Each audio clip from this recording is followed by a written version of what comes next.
안녕하세요. 별부자 세무사입니다. 지금까지 살아오면서 어떤 세금을 얼마만큼 납부했는지 아주 쉽게 확인할 수 있는 방법이 있습니다. 홈택스로 납부내역 증명서를 발급하면 되는데 이번 시간에는 그 방법에 대해서 알아보도록 하겠습니다. 납부내역 증명서를 발급받기 위해서는 국세청 홈택스에 들어옵니다. 여기 들어와서 공인인증서로 로그인을 한 다음에 민원증명 보이죠? 여기를 클릭합니다. 여기를 클릭해서 들어오면은 오른쪽 가운데쯤 보면은 납부내역 증명, 납세 사실 증명이라고 있죠? 자, 여기를 클릭합니다. 여기를 클릭해서 들어와 보면은 납부내역 증명, 납세 사실 증명 신청서가 있죠? 예전에는 납세 사실 증명서라고 했는데 이게 명칭이 변경이 돼서 납부내역 증명서 이렇게 명칭이 변경이 되었습니다. 자, 그렇게 알고 계시면 되고, 납세 증명서라고 있어요. 좀 헷갈릴 수 있는 부분인데 납세 증명서라고 하면은 이제 체납 내역, 내가 세금 안 낸 게 있는지 없는지를 따지는 것이고, 납부내역 증명서 같은 경우는 내가 낸 세금, 어떤 세금을 얼마만큼 냈었는지를 확인할 수 있는 서류입니다. 두 가지 차이 헷갈리시면 안 됩니다. 두 가지 서류의 차이점 분명히 기억하시기 바랍니다. 자, 그리고 여기에 신청서에 들어와 보면은 기본 인적 사항이라고 있죠. 자, 홈택스 가입했을 때 기본적인 본인의 개인 신상 정보가 이렇게 기본적으로 들어가 있고요. 자, 주민등록번호로 발급을 할 수 있고 사업자 등록번호로도 발급을 할 수가 있습니다.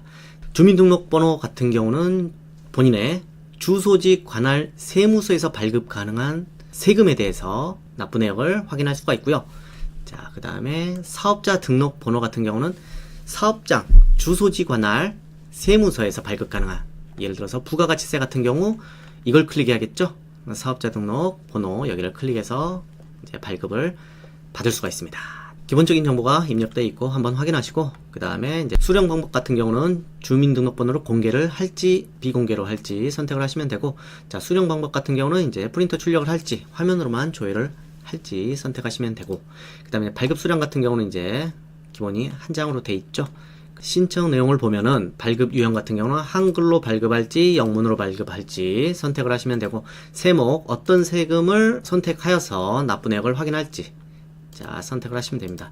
저 같은 경우는 종합소득세 클릭을 해서 확인하겠습니다. 자, 그리고 세금을 낸 기간 요거에 대한 선택을 하시면 되는데, 뭐 작년 2018년도로 하실 수 있고 19년도 최근 같은 경우는 아직 신고 기간이 안 됐기 때문에 이제 발급이 안 될 수가 있습니다. 종합소득세 같은 경우는 이제 직전 연도 거 한번 발급을 해 보도록 하겠습니다.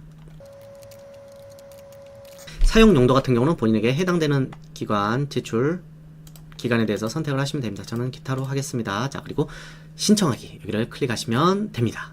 자, 이렇게 신청하시면 납부 내역 증명해서 이렇게 나오죠. 제가 방금 전에 발급을 한번 받아봤습니다.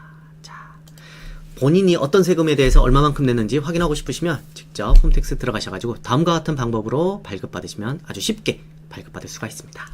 지금까지 홈택스로 납부 내역 증명서를 발급받는 방법에 대해서 알아봤습니다. 지금까지 별부자 세무사였습니다.